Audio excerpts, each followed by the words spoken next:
Okay, so for today's deep dive, we're heading way out into the Atlantic, off the coast of West Africa. We're looking at Cape Verde. Yeah, those 10 volcanic islands.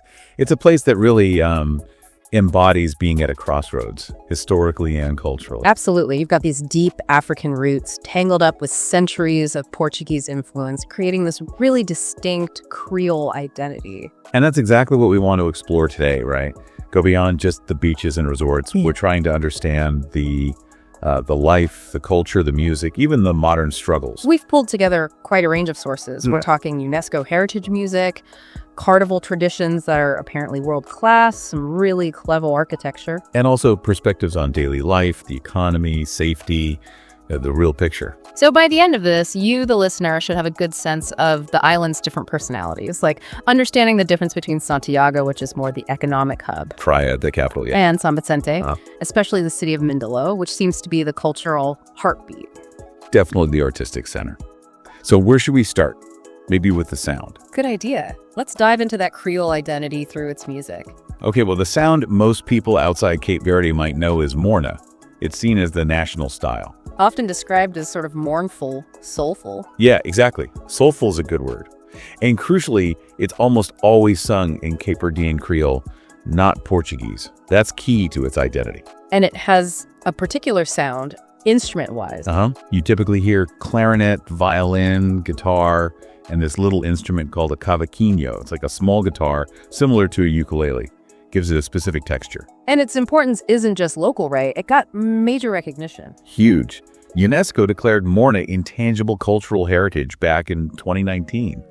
And you really can't talk about Morna without mentioning Cesaria Evora. Ah, the barefoot diva, an absolute icon. The international superstar, yeah. Yeah. There's this quote we found, someone saying after she died that she was considered more important than our flag. Wow. That really tells you something, doesn't it? The weight that music carries there. It absolutely does. That level of cultural reverence is pretty rare, but Morna is, quite reflective. If you go over to Santiago, the main island where the capital Praia is. That's right, the economic center we mentioned. You get different rhythms, much more high energy stuff like Funa and Batuque. These really pulse with the island's strong African heritage. Very rhythmic, very lively. And this heritage bursts out in festivals too, particularly on Santiago. Oh yeah, there's the big Gamboa festival in May, right on the beach in Praia. Lots of local and international acts. Okay. But then there's also the Tabanca Festival. It happens in different villages, usually May or June. It's more traditional, really focused on honoring ancestors and those African roots. Very unique. Speaking of powerful African roots, let's jump over to San Vicente now. Mindelo, cultural capital. Right. And its carnival is famous. People often compare it to the big ones in Brazil. And the Mandingas are a huge part of that, aren't they? Oh, absolutely central. The Mandingas are, they're visually stunning. It's this powerful expression of rediscovering African identity. Describe them for us. Okay, so you have these groups, men and women, completely covered in black oil or maybe tar. They wear these skirts, carry spears, and they dance through the streets to these incredibly intense drum rhythms. It's meant to symbolize reclaiming a kind of lost or suppressed African self. It sounds intense, and there's some debate about where this tradition actually comes from. Yeah, our sources point to two main theories, and it's kind of fascinating. One connects it to King Gungunhana, the Mozambican king who fought the Portuguese. That's the one. He was eventually captured and exiled, and his ship actually passed through San Vicente in the late 1800s. The story goes that his proud bearing, even as a prisoner, really inspired the locals. They wanted to honor this strong African figure. Okay, that's one theory. What's the other? The other one suggests it came later, maybe in the 20th century. It points to Mandinka, people from West Africa who were apparently passing through Mindelo on their way to some festival in Portugal. Their music and dance supposedly made a huge impression. So, is one theory more accepted than the other, or is it still kind of up in the air? It seems like it's genuinely debated. What's interesting, though, is that both stories involve inspiration from outside the direct Portuguese colonial framework, right? Either a powerful figure from elsewhere in Africa or a visiting cultural group. Yeah, that's a great point. The core meaning seems consistent regardless, celebrating that African heritage. Exactly. And the whole thing culminates on the last day of Carnival with something called the Mandinga funeral. A funeral?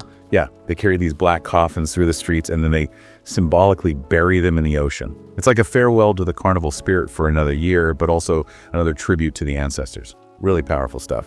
From that intensity to something more everyday. Let's talk food. The national dish, cachupa. Ah, yes, cachupa. You can't talk about Cape Verdean culture without it. It's the absolute cornerstone of the Creole cuisine. It's a stew, right, based on corn and beans. That's the heart of it, yeah.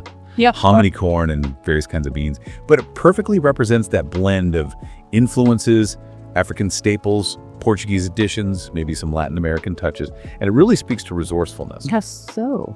Well, there are two main versions.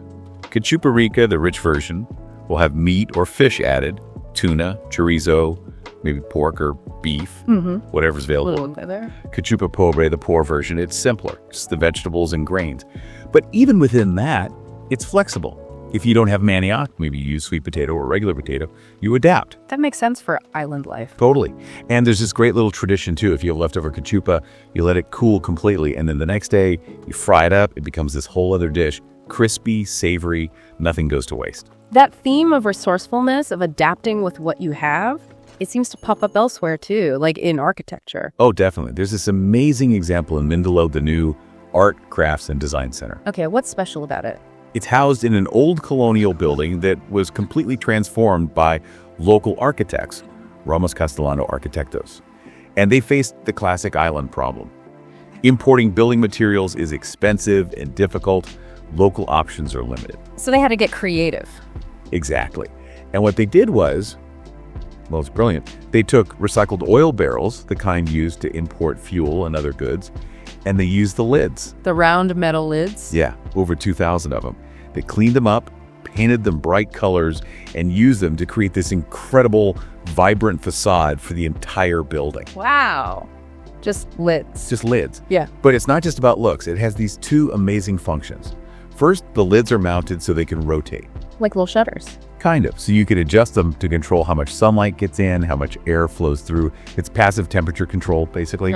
Reduces the need for air conditioning. Super practical. Okay, that's smart. What's the second function? This is where it gets really cool. It's a synesthetic project. Synesthetic, meaning? Meaning it blends senses.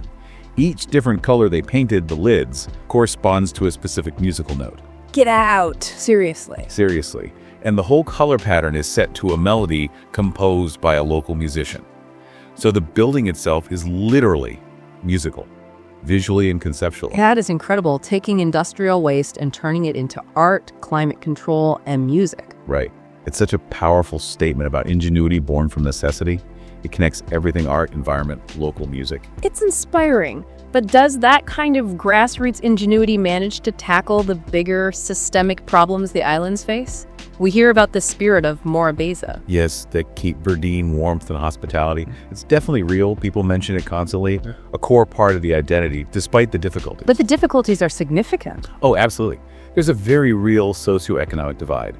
Sources say life is just plain hard if you don't have money.